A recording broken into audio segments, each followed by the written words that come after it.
Good evening. Thanks for joining me again on the Bourbon Journey 2021.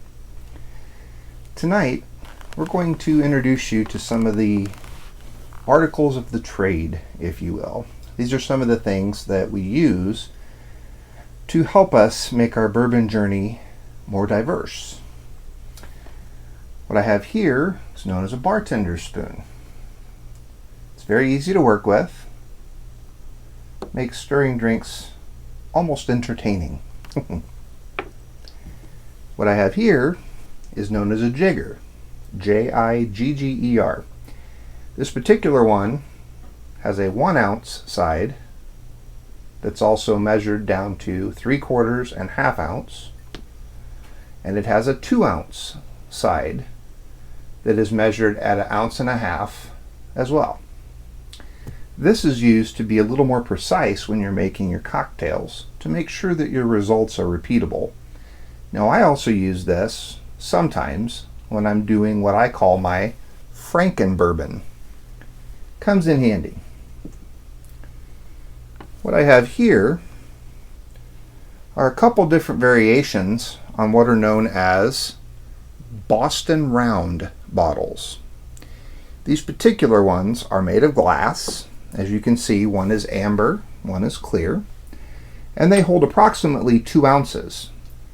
A lot of us in the bourbon game, we like to use these to make a portion available to somebody else of something we have. And it's pretty common to trade pours, as we call them. That's typically what we refer to as a 2 ounce portion. Here I have some Filthy brand black cherries. These are wild Italian Amarena cherries for whiskey cocktails. There's others out there. I have found so far that I really enjoy these. What I have here are known as Angostura Aromatic bitters. So when you hear somebody talk about a whiskey cocktail recipe that calls for bitters, this is what they're talking about. There's other types and brands out there. This happens to be the one that I pulled from the cupboard. I do have a different brand upstairs as well. But this is 44.7% alcohol by volume, which means that would be 89.4 proof. Here we have what's known as a rocks glass. And the reason that it's known that way is because this is frequently what we use when we want to have ice with either our cocktail or if we want to have our straight whiskey on ice. This is an item that'll be very familiar to everyone who watches my channel. This is known as a Cairn glass, Glencairn. And if you'll look, you can see that this particular one is from Spirits and Things. I really appreciate Nick and his crew at Spirits and Things. They're out off of 129th and Center.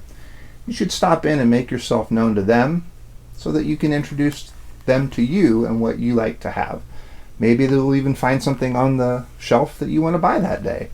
If not, he's very good at running his sale ads and letting us know ahead of time what he's going to have available.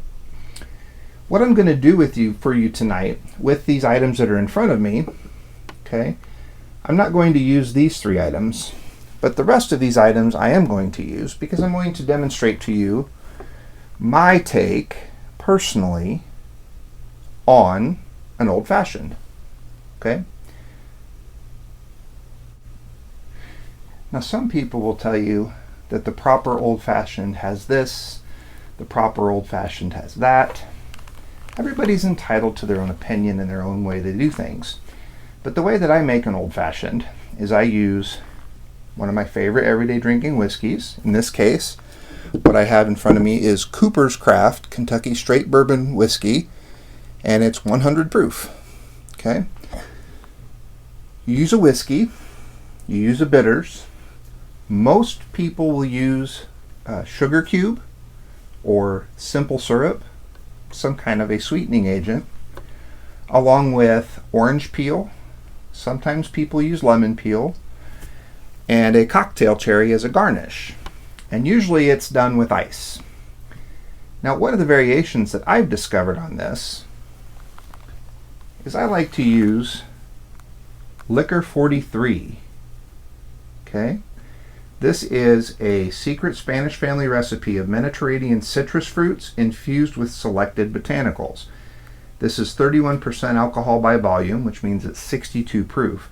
So this is actually a liquor itself. And what it does is it gives the added sweetness that simple syrup or a sugar cube would, but it also adds those citrus notes in there. So I typically don't use any kind of a citrus peel with my old fashioned.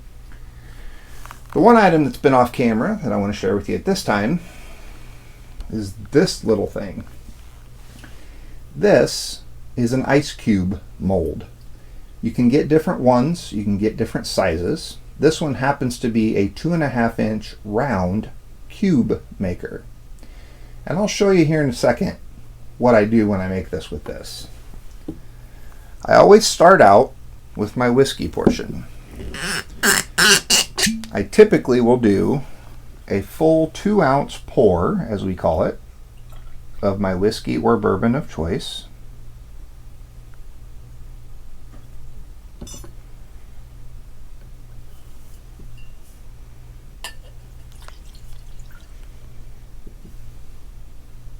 Okay.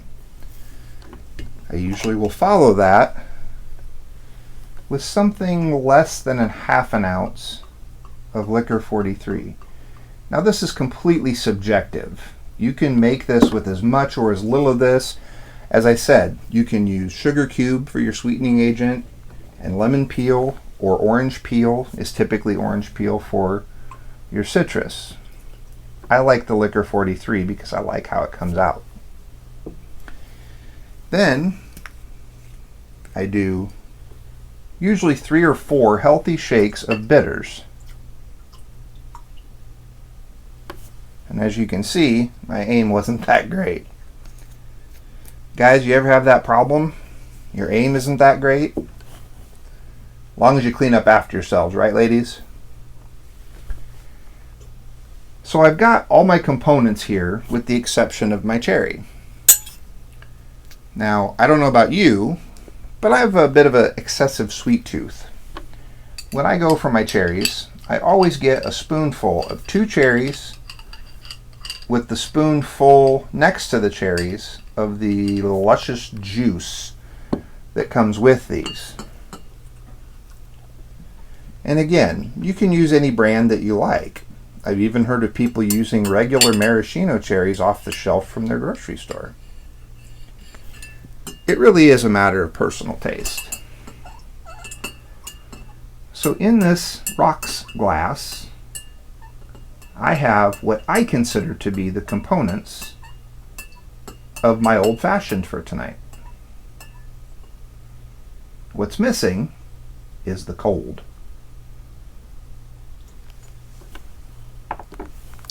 Coming in cold. Or hot, whatever. And the way that this one works is that it comes out on the top. Now this one's been sitting a little longer than I normally would allow, so it's come loose from the rubber top. But as you can see, it's a nice round cube. Into the glass it goes. And as I let that sit and chill for a few moments, I might even take my bartender spoon and give her a little roll around there.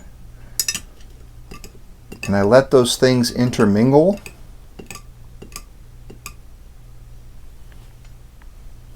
Obviously, I wouldn't lick the spoon if I was going to make cocktails for other people.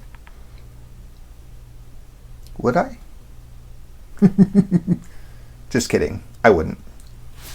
Since it's just me, and since I'm going to wash the spoon afterwards, no harm, no foul. So there you have it. An introduction into the basics of what you can have to get you by in a bourbon journey of your own.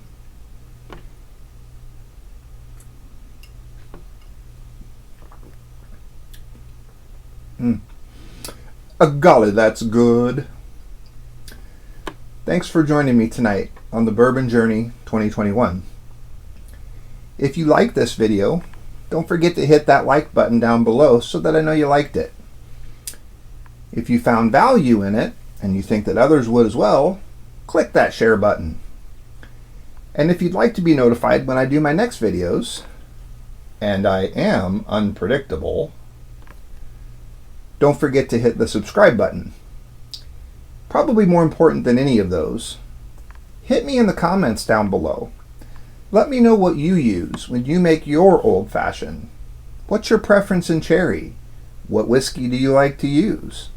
Do you have a different bitters that you use? Is there some tweak to the recipe that you saw tonight that you think improves it? Let's share. After all, that's how we encourage each other on our individual bourbon journeys. Stay safe, everyone.